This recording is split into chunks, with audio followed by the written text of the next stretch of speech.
Welcome to the We Watch This Movie podcast, where we sit down and dissect the latest and greatest in movies. I'm Dan, joined by the man with over 2,000 films on his watch list, Jackson. How you doing, mate? Dan, fantastic, mate. Never been better. Good to hear, mate. We'd also like to thank everyone for tuning in to our first episode last week, The Way Back. We had a lot of people join us from all around the world. Argentina, Israel, Australia, New Zealand, Canada, America, the list goes on. So we thank you all for tuning in. And of course, we appreciate any 5-star ratings and following us on all social media platforms. Also, we'd like to thank Displate for sponsoring today's video as well. We'll talk about them a little bit later. Jackson, what did we just come out of watching? We watched Bloodshot. You can't control me forever. Sure about that? Revenge is what makes a man like you exceptional. You know nothing about men like me. Let's set the scene. In a dystopian, crime-ridden Detroit, a terminally wounded cop returns to the force as a powerful cyborg. Hang on, that's RoboCop. Let's try that again. Let's set the scene. After being subjected to a rogue experiment that leaves him with accelerated healing powers, a former Special Forces operative turned mercenary adopts a new alter ego along with a dark twist. Nah, it's Deadpool. Let's try that again. Having been resurrected from death with no memory, our hero must save his wife from a telekinetic warlord with a plan to bioengineer soldier. No, that's Hardcore Henry. Let's try that again. Killed alongside his sadistic sergeant in battle, Luke Devereaux has his body reanimated by the... No, that's Universal Soldier. All right, let's set the scene. Ray Garrison, an elite soldier who was killed in battle, is brought back to life by an advanced technology that gives him the ability of superhuman strength and fast healing. With his new abilities, he goes after the man who killed his wife, or at least who he believes killed his wife. Ray soon comes to learn that not everything can be trusted. Can he even trust himself? Well, look, don't trust our opinions, but we're going to say do not go and see this film. Isn't that right, Jackson? Are we? Oh, you're on a different page. I'm on a different page. Right. On our drive over here to get this podcast recorded, having just gotten out of the cinemas straight from Bloodshot, I did like some of it. I really did. I loved how it felt like this parody of some of these Jerry Bruckheimer films. It felt like a parody of some films from the early 2000s, reminiscent with what Schwarzenegger did in Last Action Hero from 23 years ago. That flopped at the box office. This might flop. The film wasn't quite as smart, wasn't quite as clever as it made itself out to be, and the marketing certainly didn't help. But I really like some of the elements, some of the plot developments that went on in this. Bloodshot didn't quite come together. You've said you don't want to see it. What do you think? I thought it just fell flat. From the first hour, it was just sort of dull, boring, and then it sort of lifted a bit in the middle section and then once again fell flat towards the end. I thought Vin Diesel as a action hero, we've seen it many times before. Obvious pick for the role, but I probably would have liked to have seen someone else take this role on. I don't think he added anything. I thought he was carried by the supporting cast. He's obviously there for his fame and marketability, and without him, would this film have seen any of an audience? Probably not. So I understand that, but will it see an audience anyway with the coronavirus going on and this and that, and the film not getting a very good reception from critics? So I just thought it fell flat in a lot of areas. It was very CGI heavy, almost to a jarring point. I thought the cinematography was very jarring as well, very in your face, a lot of handheld blurry sort of images, very hard to keep up with. But there were some redeeming elements in the mix of this sort of pile of crap. I don't want to be too harsh on it, but that is harsh.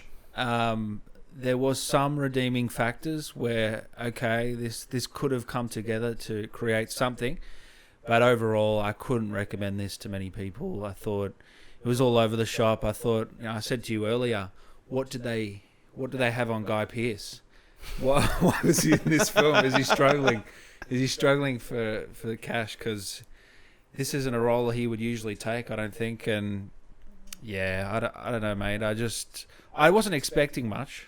You know, going in, I wasn't expecting a 10 out of 10 or anything, but I was expecting something a little bit better than this. The whole thing was just dirty, blurry, and average.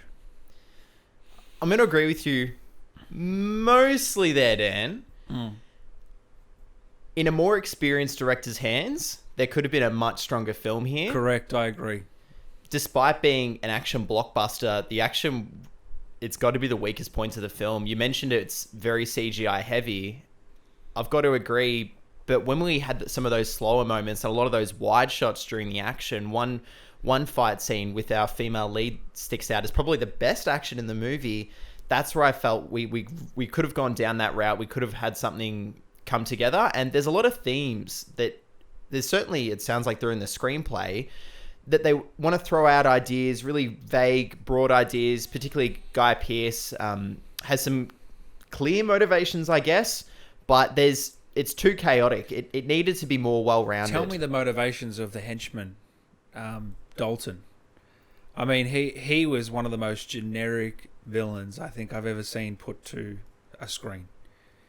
He had about 10 lines. He was always angry. He was very sinister early on. There wasn't much subtlety, but there's not much subtlety in this whole film. It's a bit of a guilty pleasure. I just feel like it wanted to be something. It was going for something, their own sort of feel to this film, and it felt like a parody by the closing credits. It just didn't come together. Besides the villain, just like I said before, the cinematography, the music, I felt was generic as well. Vin Diesel didn't bring much to the table, in my opinion. He was the least interesting part, easily. I didn't mind the supporting characters, KT and Wiggins. I thought Wiggins had some funny lines. I thought he brought a bit of life to this sort of dull film. A sense of humor. I think if he was in, like, let's say a more well-produced film, like a Marvel film or something that's got real quality production, directors, you know, if he had the chance there, I think he'd really shine. Even in this, he shined to a degree, as best as he could with what he was given. But so I didn't mind him. In terms of KT, she had some moments. I feel like she might have done a better job as the main lead here. More of her rather than Vin. I don't know. I'm going to agree. Yeah, I think she took the screen. She had a fierceness about her. I didn't think she had as many lines as I would have liked, but yeah, I think the writing was all over the shop as well. The screenplay, I don't know what happened there. I felt like some of the lines were really cliche, really generic. That's the word that I use for this film, generic. Absolutely. It is generic. Is generic the point of this movie? We're not going to go too heavily into spoiler territory here, but there are a lot of subversions, especially around the end of that first act, where it kind of feels like, all right, we know what kind of movie we're getting here. This is far from new ground. This is old territory. It's old hat. And then we do get some really solid subversions, particularly for a superhero flick and something starring Vin Diesel as well. Yeah, it doesn't quite get there. Tell me what you actually like, because you said you would recommend this to people. Not necessarily, but I wouldn't totally write this one off. I hate to sit on the fence here. You had this great question. You asked me, would I sit here and watch this 3 more times? And probably not. Would I watch it again, and if it was on TV, would I sit there and enjoy some of the scenes? Yeah, for sure. Really? Absolutely. See, even I wouldn't. I don't think I could ever go back to it after watching what we just watched. I did like some of the performances. I did like how we got from the end of the first act going into the second, and then we really uncovered what some of the motivations were and where the film was going. That got me quite excited, and it pays homage to some other films and some of these actors' filmographies. Yeah, but you're right that they're kind of outweighed by dodgy looking CGI, bad action, particularly now in 2020 when we've had so much shaky cams, so much handheld and intense close-ups that we're kind of done with them. For years and years. We're in a post-John Wick world where we've got these wide shots with all these great stunts that, like, come on, we need something more now. Directors, like Chris Nolan and They want to use as less CGI as possible, and people are respecting that now. They don't want to see as much CGI. We've come around that mountain now, around the corner, where people are now looking for less CGI in films and more practical stunts and practical ways of doing things. Or And at least things that look practical. Correct. Things that have a practical element to them. Yeah. I mean, every movie now has CGI touching up something, and it can be used to great effect. And there's plenty of films that are filmed now with lots of reprojection and these real old school techniques that work. Yeah. Yeah, as you said, though, having a total CGI fight scene where it's just two falling characters, two asset models, Isn't it? Yeah. yeah, and the movie kind of touches on some of those elements, how these asset models are used to frame a life for someone. Yeah. That's far more interesting than just superhero stuff. So this film was based off the comic book, of course. This is a comic book, Bloodshot, Valiant Comics, I believe. I don't know much about them, to be completely honest. I'm more of a DC guy, always have been. Batman comics, I've got a lot here that I occasionally read, and new ones that I've got to read. But so I didn't know much about that source material, how far it hit home. I do know that the KT character was an add-on. She isn't in the original comics. But everyone else, I believe, is in the comics. Did you have any knowledge of the comics, Jackson? Of the comics, not so much. Valiant do have an interesting backstory. You mentioned that Bloodshot is the first cinematic venture for Valiant Comics, who are now known as Valiant Entertainment. And at one moment in time, they were owned by the video game developer Acclaim. And Acclaim in the late 90s, early 2000s, before they folded and filed for bankruptcy in 2004, had released some Valiant comics as video games. Stuff like Shadow Man on the Nintendo 64, which was critically panned at the time. Turok, Dinosaur Hunter, you may have heard of. And they even had a team up. One of their characters, Exo Man of War, was in a video game alongside Iron Man. But, like I mentioned, a lot of these were critically panned and didn't sell all that well, and hence Acclaim went out in 2004. Bloodshot, though, his first ever issue back in 1992 did sell over 1 million copies, and he still plays a big central role in Valiant Comics business to this day. So it is a successful comic book. It is, and the company is still successful. They're still printing issues, so it makes sense for this to be their first character. Is this their flagship character? I suppose this is their flagship character. Initially, this film was thought to be kicking off another cinematic universe. Like we really needed another one of those. But this is the thing. This was a Sony production, and they're in the Marvel Spider-Man universe already. They're looking for tentpoles, right? Are they trying to play here for a third cinematic universe? Let's say you got DC, Marvel, and now we've got this Valiant universe. I don't think they can do it. This isn't the movie for it. It's already a struggle for DC. DC have Batman, Wonder Woman, Superman, Green Lantern, all these characters, and they put them together in the Justice League. What does it do? 650, 700 million. That is a flop for that. The amount of star power of those characters. Everyone in the world knows who Batman is. Tell me someone who doesn't know who Batman or Superman is, right? Who's Superman? For that film to do that poorly is bad, let alone a new player coming into the game here, an already oversaturated market.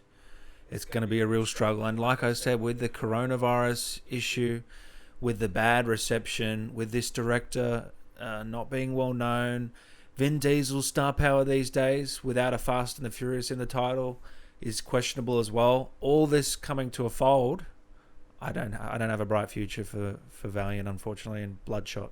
It's interesting to consider how much the producers and how much Sony might have felt like putting this out at a production budget of 45 million was maybe a bit of a safe bet. The marketing for them, it is probably, yeah. The marketing definitely doesn't do the plot justice, and it really just hypes it up as another superhero, maybe a little bit more violent flick, I suppose. So maybe they're thinking that, all right, it's not a $200 million film.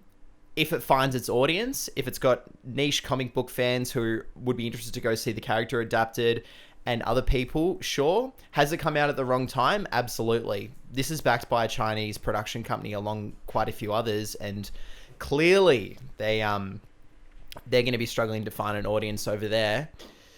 You're right. It's probably not the best idea. So what did you think of Vin Diesel in the film Jackson and his acting chops? He's not the greatest actor at the best of times, but what were your thoughts on him? Did he suit the role? He suited the role. He's far from the best actor. He's far from the best part about this film. And you mentioned that he's in here for marketability. I have to agree. He's not being given very much to work with. I feel like that's kind of the point, though. He is very much a blank slate for everything else to happen around him. It's hard when we're viewing the film through his lens. There was no emotion, though, and it's not like he's a robot. It's not like he's a... He is. But he isn't, though. He's even, like... There should be some sort of personality there, don't you think? He's molded to be this killing machine. It's like we're watching a Terminator film. He is a killing machine. There's only so much emotion that he can feel. It's just pure revenge, revenge, revenge, revenge. Yeah, and then I guess let's so. explore everything else that's interesting around him, which we touch on at points. Other points, it's a bit clumsy. All right, so what were your final thoughts before we head into spoiler territory, Jackson? There was a better film trying to burst out from the seams of this one. Something with a sense of humor. Would I want to see a follow-up? Would I want to see a sequel? Touching on some of those themes and stuff about control? Probably not. Yeah. For me, I do not recommend the film. I'll go into it more in the spoiler section. But do not go out and see this film if you're going off my my recommendation. It's harsh. And even if it came to Netflix, skip, delete. This is a film you do not need to see. Vin Diesel, you've seen him 100 times before in this sort of role. Doesn't add anything. There's not enough here to justify a good action film. Even if you're an action fanatic, I feel like you could skip this one and be fine. Spoiler alert. Jackson, heading into the spoiler territory. What did you think of the twist that came about halfway through? Did you expect that? Certainly didn't expect it. Loved it.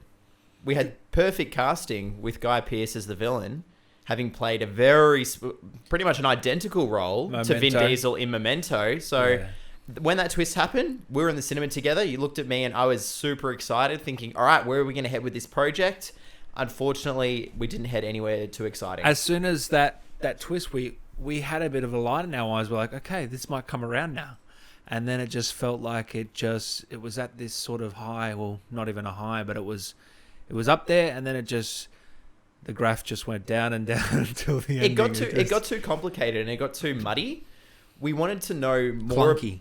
Yeah, clunky is probably the best. You're right. It is the best word for it. We wanted to know more about the motivations of some of these supporting characters, why the other soldiers had let themselves be bioengineered, why they took privy to this other killing machine going out there and doing the dirty work. They were very happy to look past a lot of his humanity.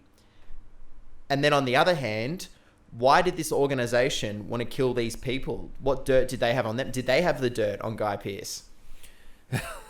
Well, I want to know, in the first 45 minutes, you and me were looking at each other like, this is so generic. What's going on here? Is this for real? We were pretty much saying to ourselves, like, we were laughing. There was plot element. It was so rote. It's everything that's happened before, beat for beat for beat for beat. We're thinking, this is 2020. This is 20 years ago. This wouldn't have flown. Yeah, he ran out of this corporation. No one even knew he was leaving. No one batted an eyelid. He just jumped in the car. Where has he got the keys? Where did he get the keys from? I'm thinking, what's going on here? He's just gone off. But then when the twist hits, you realise, but does that forgive that section of the film? No, it doesn't. It doesn't. No. I can't forgive it. They maybe should have sped that front bit up a bit. But then I guess you wouldn't have had that connection, I guess. Let's call it a connection between Vin Diesel and his supposed wife. Built up that sort of connection there. Without that, the film would have had no legs to stand on, because that's why he was... That's his motivation through every scene is Correct. Revenge. He's just a blank slate for the word revenge. And It's not enough. It's not okay. And I guess they needed to set up where we are, what this is in that sort of section where he wakes up with Guy Pearce. But this film is so expeditionally heavy, isn't it? Yeah, it's just one giant exposition dump from start to finish. And It's just too much, isn't it? the film is nowhere near as clever as it thinks it is, and it's so frustrating because there are elements that are smart. How they reveal that twist really works. We were thinking, yes, great, where are we going?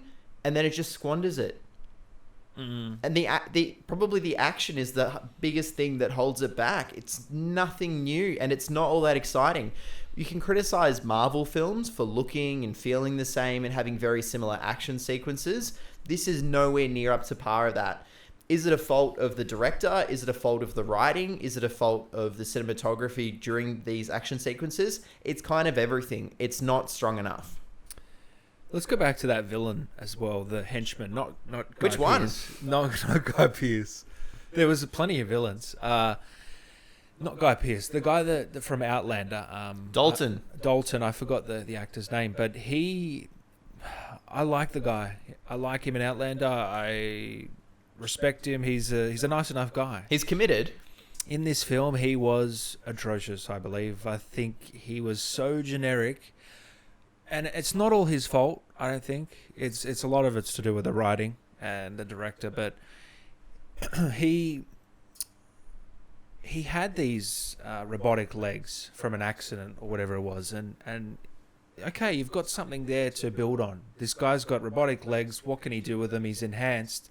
But then in the final scene, he's got Robotic arms. robotic arms. What are you doing? Why? And he you doesn't got- even use his legs. Like, what is going on? We You've got it. get it. We have one chase sequence when he's climbing over cars, and sure, that's cool. But there's nothing else. There's nothing else at play there. Why would you not use... We've never seen a villain with two robotic legs use them in an interesting way. We've seen four hands before in so many We've seen other so many films. mech suits. So many mech suits, so generic. Why wouldn't you just go for something different? And that whole scene at the end, man, I just wanted it to end. It was so boring. Every action scene was boring. The action, it was so CGI. It was like they just photoshopped their face on with some different reactions. It was bad, man. The whole elevator scene, it felt like a video game in a way. And obviously you said before... Is that the point?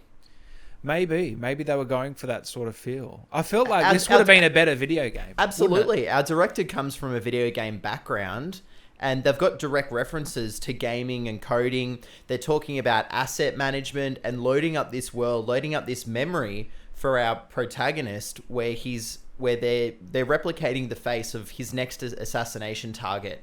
That's a fantastic idea, and we watch that play out and how they mold it, and we get some humor from these side characters who are interfering, and even some of these henchmen are giving script ideas of, that we should have this song played, and I'm going to add this plot element. Those are really interesting ideas. This would have Why been... couldn't we explore that theme a little bit more? Why did it have to be more about revenge? There's too much going on for 108 minutes. This would have been a much better video game, now that I think about it. That's what I was thinking in the cinema. Yeah, I didn't think about that, but when you've got the history of that director as well, it all makes sense. I feel like this would have... Playing as this character of Bloodshot would have been a lot better than watching Vin Diesel's performance as Bloodshot. He felt like a video game character. He had no substance to him. Yeah, and with touching on those action scenes, there was one good action scene we agreed on, which was KT's action scene, which he said was a bit like a John Wick sort of style. It was very visceral. It felt very much like a Chad Stahelski stunt scene for sure, and it was also shot in wide, which compared to everything else was so like it was a close. shock to the senses. We couldn't believe it. Yeah, and it was a better environment as well. It was more. That's another thing. It wasn't with this so film. loud visually as well. The thing with this film is the sets were so boring as well. Like it was we're always in dusty areas or inside a building, or it's just so boring. There was no, visually stunning sort of locations it at all. Flirted with some visual flair. We had some awesome sequences Definitely. with red and blue smoke, Yeah. almost reminiscent of Michael Bay, whose Correct. films often don't quite hit the mark, but still have some fantastic visual elements. Some Yeah. of that was at play here, not quite explored enough.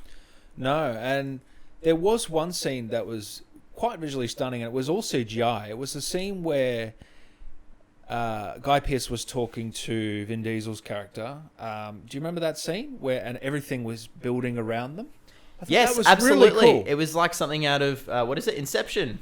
Yeah, that was really cool. I liked that part, but that was probably it for the CGI that I liked. Like, they definitely had skills there, but it didn't come together. That whole last scene as well with Vin and Guy Pearce, and he comes out. We saw that in the trailer. It's like they showed so much in the trailer as well. Half of the good shots were in the trailer. I think that's a fault of modern movie making. Yeah, we can go into We can't that as well. really put that down to the film overall. There were some great shots. Why couldn't they have used some of that in the rest of the movie? Did you have any behind the scenes for us, Jackson? Anything about the production or anything we should have known? We mentioned the director as a video game background, and it is the first directorial effort here in Bloodshot for Dave Wilson. He joined this project back in March 2017, 2 years before the release. Originally, Chad Stileski and David Leitch, who directed John Wick, were attached to this movie. Right. They passed on it. They each went their separate ways.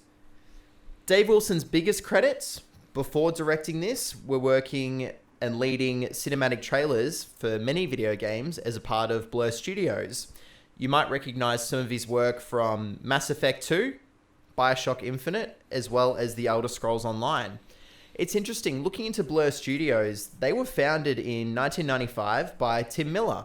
And Tim Miller, you'll know from working with David Fincher on some works like The Girl with the Dragon Tattoo, and more recently, Love, Death and Robots on Netflix, that had one episode directed by Dave Wilson. You'll also know Tim Miller from directing Deadpool. Right. And sadly, he also directed Terminator Dark Fate last year, which lost about 100 million. That was quite the financial disaster. It wasn't good either. Absolutely You not. didn't hear it from me. Yeah, you can tell that it's a first-time director. It's a bit sloppy. I don't know how much of a handle he had on the editing of things, the pacing, and the screenplay. But I'm sure as a director, you definitely got your hand in the mix of all those things. So There was some real sloppy editing, just continuity editing. Yeah. We had characters turning around, and we had some awful ADR. didn't we? We noticed a bit of that, didn't we? We had instances of people's mouths not moving. There was one obvious dubbing of a supposed villain where his English accent changed 3 or 4 times. Like, they couldn't make up their mind. They couldn't get the same voice actor back. Are you kidding? He only had about 6 lines. What went wrong? Yeah, I don't know what happened there. That was, you're talking about the infiltration to that base where Higgins was, correct? That guy, Yuri or whatever his name was. I don't know what his name was. Yeah, Yuri. That'll do. That'll do. Yeah. Hey, It wasn't Yuri. speaking of accents, what do we think about Toby Kebbell early on? And was it Australian? You said South African. His accent. In a movie with an Australian and American accent, they have a British person giving an Australian accent. What were they thinking? I don't know. I know that this was shot in South Africa, from my knowledge. Okay. So maybe he was going for a South African and just not nailing it. No, not at all. Maybe that's what that villain we're talking about is as well. Maybe he was going for a South African. I don't know. Poor mate. Toby Kebbell. He They never said they were in South Africa. They said they were in London. They said they were in were they in Hungary? Mombasa. They were in Hungary at one point? Yeah. Yeah, Mombasa. Okay. They never said they were in South Africa. So I don't know. But, mate, yeah, look, as I said, I wasn't thinking this was going to be a standout movie. But So the bar was set high. The bar was never set high. So it just fell flat. Any other behind the scenes, Jackson, or is that about it? Poor Toby Kebbell. The guy cannot win in a superhero film. We have this in 2020, and we had him playing Victor Von Doom, Doctor Doom, in Fantastic Four, which I don't know if it's undeserving of an episode, but we've really got to cover that at some point. Far out. That was not a good track record, the poor guy. He might struggle for work after this. Nah, he'll be fine. He'll What do be we fine. The guy's working and doing some great stuff all the time. Yeah, exactly. So we've got some influences from John Wick, which really the world's almost like a postmodern John Wick action film world now. Chad Stahelski and David Leitch, they each directed that first John Wick film. Went their separate ways. Chad Stahelski did John Wick Chapter 2 and Chapter 3 Parabellum. David Leitch went on to take over Deadpool 2 from Tim Miller, who founded Blur Studios and gave us Dave Wilson, who directed this film. And David Leitch also directed Hobbs and Shaw, which is the latest entry in the Fast and Furious franchise. And that takes us back to Vin Diesel. You're correct. And also Isa Gonzalez, I think. Isa Gonzalez. KT. You said that she was good in Hobbs and Shaw, right? Yeah, she was good. She's good in most things that she's been in. She's an up-and-coming actor. She's got this fierceness, like I said. She's delivers well, and she's not sore on the eyes either. So it all culminates in a good performance. I liked her. I really liked her in this. She didn't have much to work with, but she did her best. She really didn't have much to work with. She had got a good presence. She had a good presence about her. That's correct. She had a couple of decent exchanges with Guy Pearce and Vin Diesel that were entertaining or somewhat entertaining. Oh, you're entertained. Come on. But for me, the standout was actually Wiggins towards the later half of the film. He had some personality. He had some fire that we much needed in that boring last act that pushed me through, really. He's the rare comic sidekick that does land. Correct. He was really a trope. I love your point that he injected life into this film. He really did. It was looking desperate there about 50 minutes in. Can you imagine if he wasn't in it? Like, there would have been no comedy at all. No jokes landed, nothing. Like, it's not even comedy, it's just something light. It's just something to... Yeah. It's very heavy. It was very heavy, the first 30, 35 minutes, I guess they're designed to be that. Vin Diesel was very angry, wasn't he? Very confused. He was confused. You said to me off air he wasn't sure what he signed up for. I think you're right. He literally, this is the direction he got from director. You're confused. For the whole movie. Action, correct. Literally every scene. I think there's one scene where he goes off at Guy Pearce, and that's it. Like, anyway, Jackson. How have we gone this long without talking about the Fast and Furious franchise? I don't want to. Really don't, Jackson. Come on. What do you want to say? Go on. Go on. So, borrowed might not be the best term, but let's roll with it. Borrowed from the Fast and Furious franchise, leading man Vin Diesel, as well as lead producer Neil H. Moritz. Now, Neil H. Moritz, who served as the head of Fast and Furious films 1 through 9, except for Hobbs and Shaw, might also be known for some of these cinematic classics: SWAT, Torque, and Stealth. You remember them? Oh, yeah. I don't. Never heard of them. So Moritz has quite the interesting storied history with Universal Pictures. Universal currently hold the rights for Fast and Furious franchise and have produced all those. Yeah. Despite being with the series since number 1, he was fired from Hobbs and Shaw as the lead producer. Really? And fired? Didn't yes. Leave? Sacked. No, he was fired. He's since filed a lawsuit against the company. We'll see how that plays out. He's still on the bill for Fast and Furious 9, or F9, I think it's called. I don't know what F9 does on the keyboard, but maybe you can tell me. Fast and Furious, we were meant to see that in about a month. Was it a month or 2? Yeah, May, or I think around May, yeah. May. COVID-19 has since pushed that back to 2021, which is a huge delay.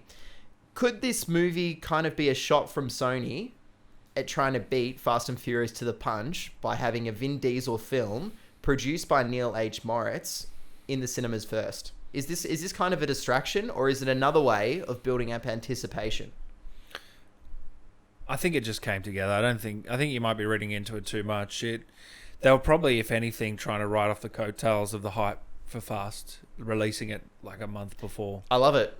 That's pretty much the only thing I can think of. They're not they're not dumb enough to think they can compete with a $1 billion franchise. It's a pretty dumb movie. So I think they were trying to, like I said, use the hype of Vin Diesel being in a Fast as a catalyst for more people to come to the cinema. And it's like with the trailer, how they showed so much. A lot of movies are doing that because they're trying to get people in the cinema. And, you know, some people only see a couple of movies a year. They're not like us, see one every week or more. They need to be convinced. Well, they're not only seeing a film, but they're now getting them out of the house. You said that you wouldn't watch this on Netflix. There's plenty of people who would, based purely on name recognition, right? Correct. I feel like this would have done a lot better on Netflix. It's an expensive movie for Netflix. Netflix have the cash. You'd be surprised the amount they're pumping into films. It would have done better, and people would have had less expectations. It would have had more viewers. But yeah, anyway. I think you might be reading into it too much, but we'll never know. It's interesting that there's a lawsuit there involved as well. It'll be interesting to hear how that plays out. What is this place? I'm sorry to be the one to tell you this, but you got yourself killed. Jackson, your favourite scene in Bloodshot? I love the reveal when we find out that he's simply been reliving another memory, and this is just another iteration of Vin Diesel. What's his name? Ray Garrison. Yeah. Or Ray hunting down a man who he believed kidnapped him and murdered his wife. Yeah. But it was probably my favourite because I flashed back to Memento. Yeah, that's fair enough. For me, my favourite scene was probably the credits. Wow, that's harsh. I love on the last episode you want to defend people that make movies, and it's really hard. It takes a lot of effort, and here, it's definitely the credits. Yeah, I've changed my tune. No, for me, the favourite scene, there's not a lot to choose from. For me, it probably would be that fight scene that we touched on or maybe the scene where she's Isa Gonzalez. Yeah, Isa Gonzalez is in the water doing a little dance, and then they have that exchange. I don't know. There wasn't much to choose from. Mate, when the movie seriously. slowed down and got a bit quieter, there were some effective sequences. Yeah, something with her, or maybe some of the scenes with Wiggins in the truck. And I mean, you got to think about that as an actor. He's just working off himself there. He's not getting that interaction with Vin or the other characters. So it's literally just like he's probably coming up with that ad lib. Like he's great improv do you know what work. I mean? Absolutely, it's probably a lot of it's improv. He felt human in a film here with great characters, very bland. He felt human. I can see them just come up with a bunch of stuff. We're just going to roll, see what you can come up with. And that's where that sort of comedic value came out. I agree. You're the first who we've successfully managed to bring back, but improved, enhanced.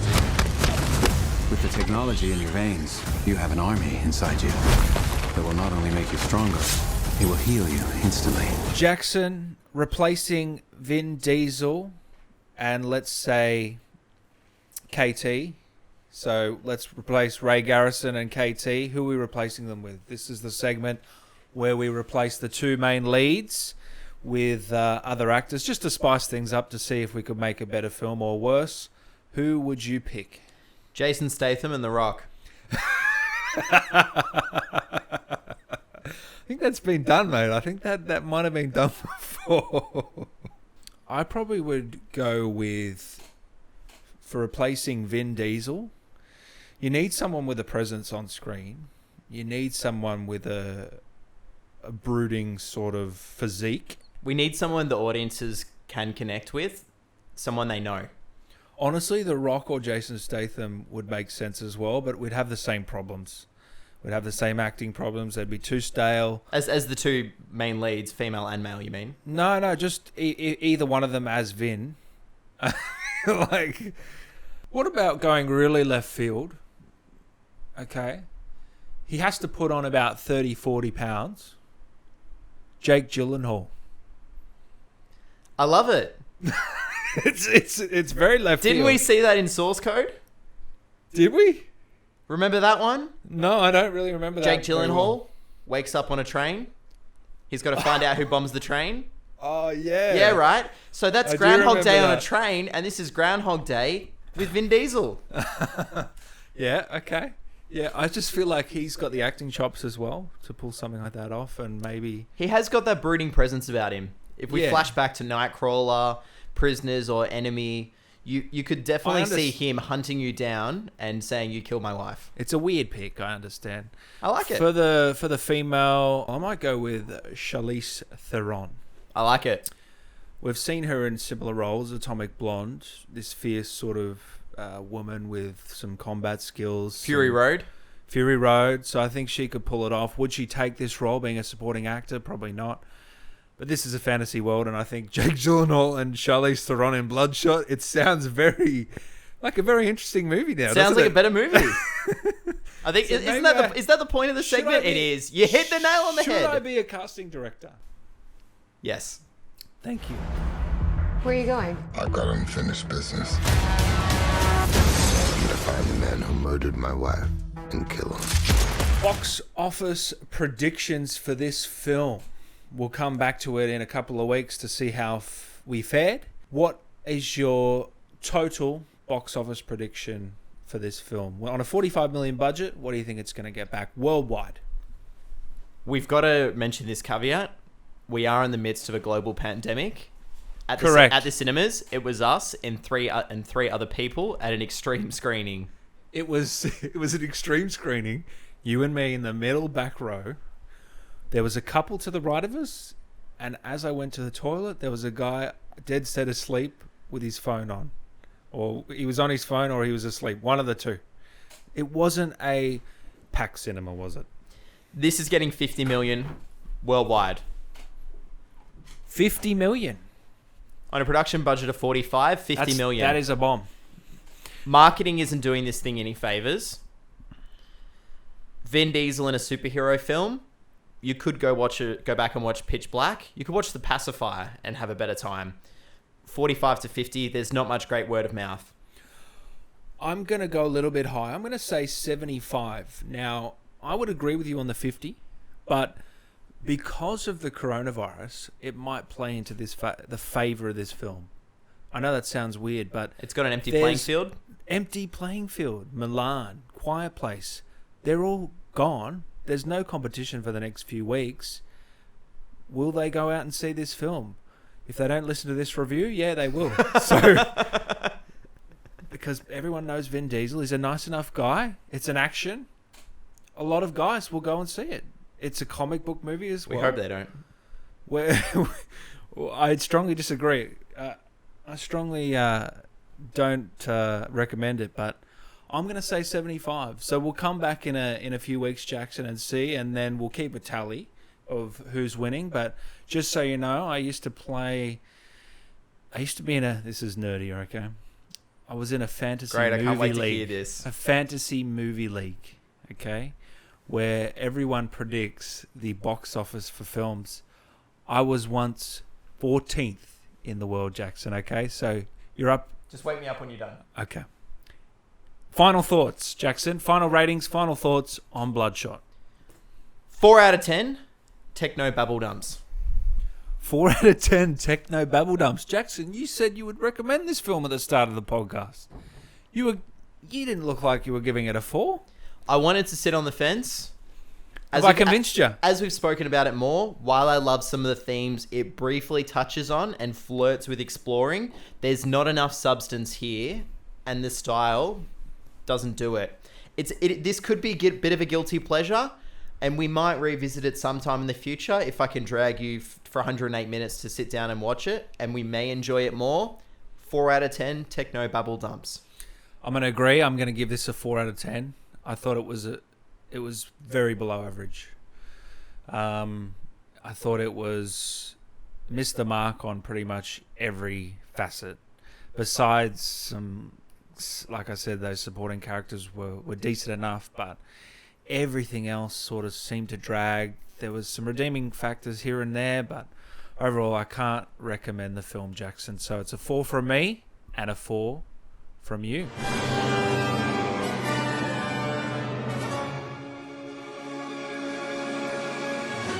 Before we round off this podcast, Jackson, let's talk a little bit about what we watched this week. What did you watch when you're at home in that cozy couch with 2,000 films to watch? Which one did you pick? I think it's 2010 movies now. Keeps going up. It keeps going up. In a month, it'll be 3,000. Here's hoping. This week, Dan, I watched Evil Dead 2. Evil Dead 2. 10 out of 10 masterpiece, mate. You are not going to get Sam Raimi any better than this. What makes it a 10? Absolutely. 84 minutes start to finish. Blistering pace. Couldn't enjoy it anymore. It's immensely entertaining. Comedy? It's comedy horror at the absolute best. You were on the floor laughing at this thing? You were going to be on the floor laughing from the first opening sequence until the very end. Does it age? Because it's not a... It's came out a number of years ago now. Has it aged? This is from the mid-'80s, and it hasn't aged a day. Wow. It has pretty much every low-budget B-movie cinematic trick in the book, and it really works. Back then, it looked fantastic, and it still looks fantastic now. You've got Ray Harryhausen stop motion. You've got squibs aplenty. You've got so much fake blood. It is fantastic. So it's playing on those tropes, and it embellishes them. It loves them. It's paying homage to every bad horror film you've ever seen. Wow. Here, though, it all works. I can't believe I haven't seen it. It's been on my watch list for years. I know. It's been on my watch list for years. Hang on. Let's just stop this podcast right now. I know.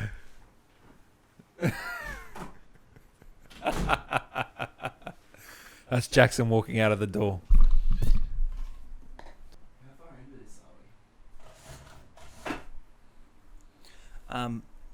Yeah, I haven't seen the Evil Dead, Jackson. Don't shoot me, but it's definitely going to be one I watch this year. We're going to sit down and watch it. Yeah, you want to join me? Done. Let's do it. I'll watch it again. I sat down and watched The Dark Knight Returns. So really? Yeah, Dark Knight Returns Part 1 and 2, which is an animated Batman film, probably the best ever, in my opinion. Wow. It's critically acclaimed. High praise. Seriously, it's got a massive fan base, great reviews on any platform you look at, IMDb, Rotten Tomatoes, Letterboxd. Everyone just praises this film. This is Batman to a T. This is how he should be portrayed in real life, in the cinemas. Wow, that's in a live huge. action. This is the film. This is what they based Ben Affleck's Batman off. Would you believe? And they didn't hit the mark, but we can go into that another day. They came pretty close in Batman vs Superman. Who voices him in this animated two-parter? It's Peter Weller. You know him from RoboCop. RoboCop, yes. Oh, that'd be fantastic. And even Robin in the film is Ariel Winter from Modern Family. Do you know Whoa, her? no. What? Is that a male Robin or a female Robin? Female. Yeah, Ooh, female crap. Robin, yeah. That's interesting. The guy from Lost, Michael Emerson. Yep. Love him. He plays the Joker. It's a sort of a star-studded cast, and it's, you wouldn't know it because it's an animated film and they're playing these characters, but for me, loved it. Recommend it to anyone. 9 or 10 out of 10. Haven't decided yet, but it's one of the best animated films. If you love Batman, this is a film I highly recommend. So that's what I watched this week, Jackson. What are we going to take a look at in the next podcast, Jackson? Our next podcast, we are covering the Lee Winnell writer-director smash hit, The Invisible Man. The Invisible Man. We've both seen it, not together, but we've got some strong opinions, and we're going to dive into that, aren't we? Yes. Before we go out today, we'd like to thank Displate for sponsoring today's podcast. Displate are thick metal plates with gallery-quality prints on them. We've got 3 in our wall here. Last of Us, Tomb Raider, Uncharted. We're going to get some more movie ones. We're thinking of getting Back to the Future. That's a really cool one that's on now. You guys can use our code WeWatchThis15 to get 15% off. They're really easy to apply on your wall. There's no nails, tapes, power tools. It's just bang, straight on.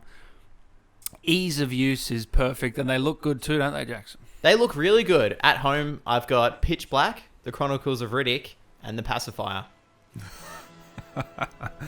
All right, so we thank Display. We watch this 15, the code for you guys to use. Thanks again, everybody, for tuning in. Make sure to follow us on all social media platforms and follow us personally. I'm at Dan Allen Movies on Instagram, Letterboxd, and the rest. Jackson. I'm at Marshall on Film with an underscore. Letterboxd, Facebook, Instagram, Twitter. We're everywhere. Thanks for tuning in, guys. We'll see you in the next one. Thanks for listening.